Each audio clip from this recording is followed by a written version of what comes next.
I'm Nyesha McCauley, and you're watching AccessTV.org. Dedicated to the only serious choice, the gospel of Jesus Christ in music and the spoken word. You're watching Light Source Victory Television live with me, your host, Pastor Nyesha McCauley, inviting you to sit back and relax for the next 8 minutes as we continue our journey into the life-changing, life-giving, everlasting word of the Most High God. My friends, it's time for Bible study. It is my Bible study time that I spend with you. I try to do it each and every Monday through Friday, right here on AccessTV.org. We broadcast from the greatest city on earth, Hartford, Connecticut, New England's rising star, center of the college basketball universe, Husky land, Husky territory. Okay, so as we press our way forward, want to encourage you to take time out of your busy schedule, whatever it may be, to have at least 8 minutes of this on your screen. The life-changing, life-giving, everlasting word of the Most High God. It is Tuesday, April the 15th, tax day here in the United States of America. All right, so everybody has to voluntarily file their income tax today. This is the deadline, midnight tonight. Okay, so if you haven't done your taxes, well, you're best to get right to it. All right, let's get started. On your screen, the life-changing, life-giving, everlasting word of the Most High God. This is where we were when we were last together, which was yesterday. Actually, we were in Ecclesiastes chapter 1, verse 1, and I think we went all the way over to 8 or 9. But we're going to jump right to the end today, verse 13 of chapter 12. All right, and we're jumping to the end for the purpose of establishing what the end is. This is what all of Ecclesiastes sets out. This is what matters most, and this, in my never to be humble opinion, is what matters most in life. All right, let us hear the conclusion of the matter. All right. Let us hear the conclusion of the whole matter. Fear God and keep his commandments, for this is the whole duty of man. Verse 14, top of your screen. For God shall bring every work into judgment with every secret thing, whether it be good or whether it be evil. Which is to say, everything you do, every conversation you have ever had or will have, every action you've ever committed, the things that you should have done but did not do, thus omitted, all right, all of it will be brought into what? Judgment. For God shall bring every work into judgment. Okay, or under examination, under review, with every secret thing, whether it be good or whether it be evil. Now, if you understand that, then it becomes a little bit easier to wrap your brain around the notion or the concept of what the preacher here makes plain from the very beginning, when he says, vanity of vanities, all is vanity and vexation of spirit. All right. Well, if all is vanity and vexation of spirit, if vanity of vanities, let's go back to where we were yesterday. Okay. Verse 1. Let's open up passage. By the way, this is the online Bible. Okay. The online Bible. Did I say chapter 12? I meant to say chapter, I was right, chapter 12. Okay. It looks like a 4 for some reason. Chapter 12. Okay, verse 1. Chapter 1, verse 1. Okay, the words of the preacher. Son of David, king in Jerusalem. Vanity of vanities, saith the preacher. Vanity of vanities, all is vanity. What profit hath a man of all his labor which he taketh under the sun? Well, certainly.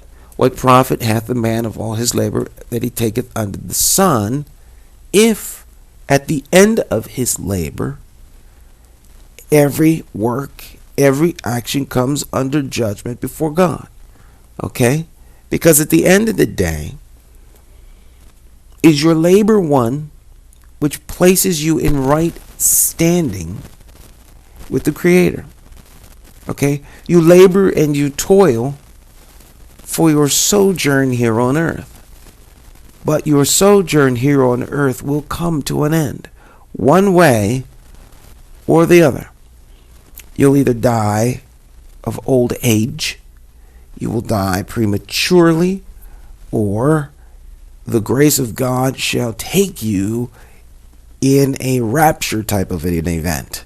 All right, you'll just not be here 1 minute and be in the presence of the Lord.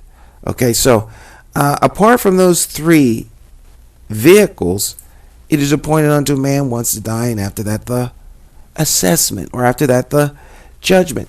So often we get caught up in the doing of things. We seek after knowledge, we seek after wisdom, we seek after love, we seek after happiness, we seek after joy, we seek after a merry heart. The preacher says he gave his heart to know drunkenness. He gave his heart to know wisdom. He became a fool that he might understand the folly of things. All these things he did.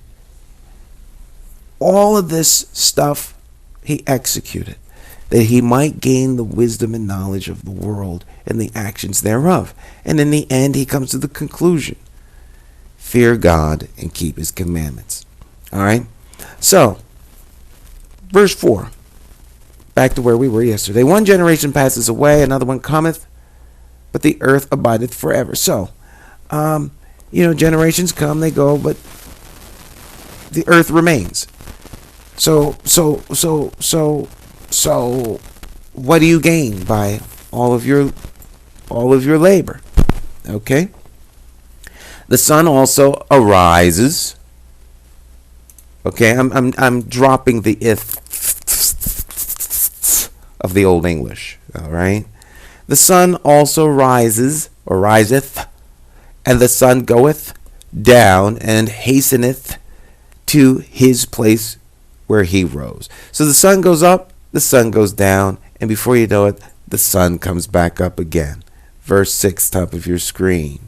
The wind goes toward the south and turneth about unto the north. It whirleth about continually, and the wind returneth again according to his circuit.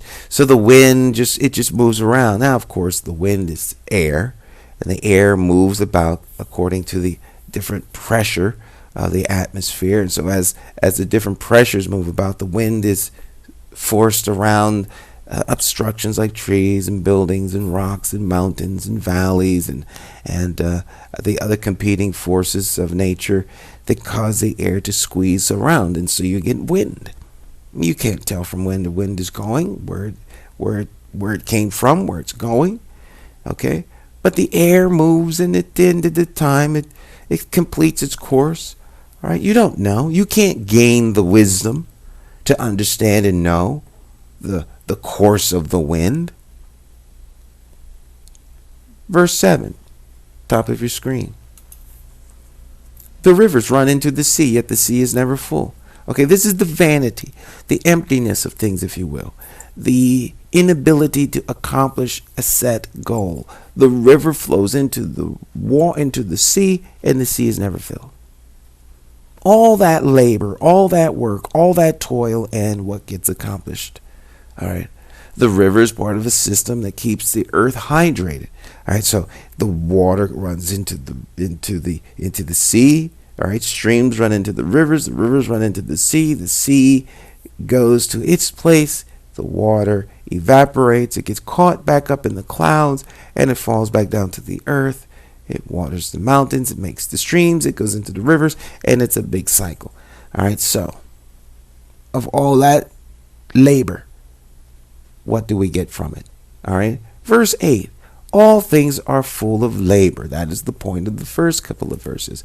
All things are full of labor. Man cannot utter it. The eye is not satisfied with seeing, nor the ear filled with hearing. No matter how much you hear, your ear is never full. Quite the contrary. Most people, the more they hear, the more they want to know. All right. Most people, the more they talk, the more they want to say. All right, particularly you get some of those people that just can't stop talking, and they talk all kind of smack and crap and just this, that, and the third, and they can't help but just be they're just a smack talkers, I call them. Smack, yeah.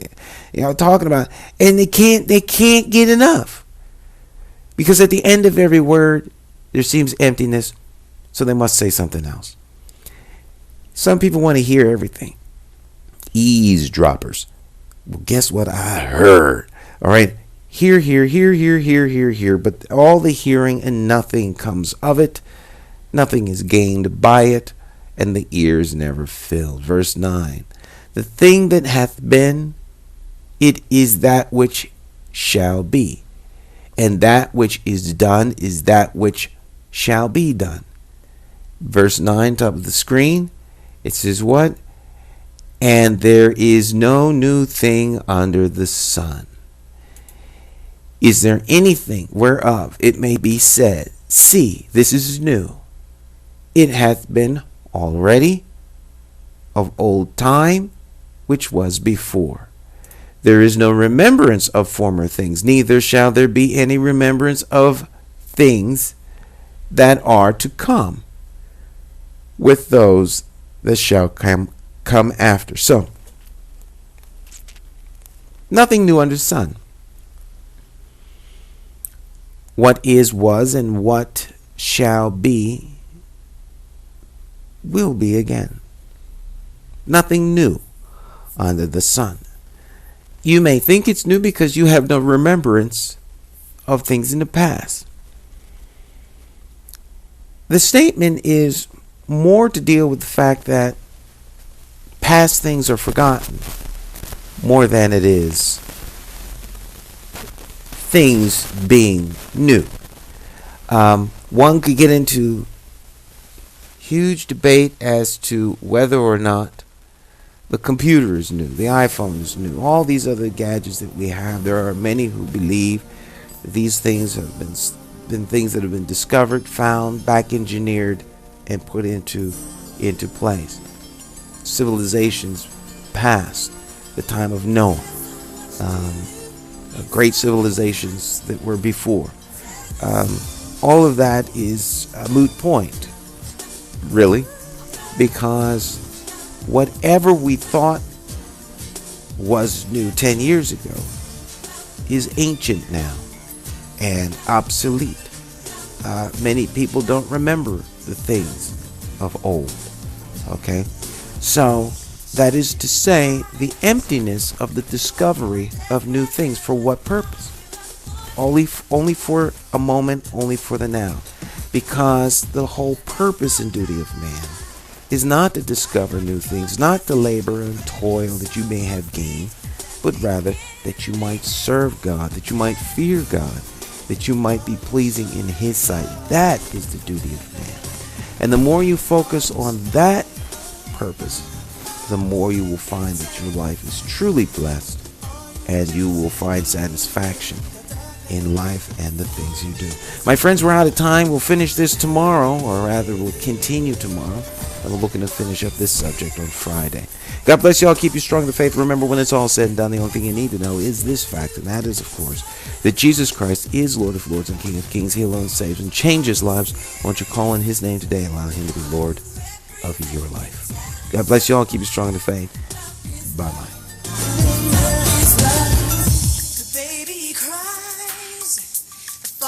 Change directions, the mother's all cracked up, living inside her pain.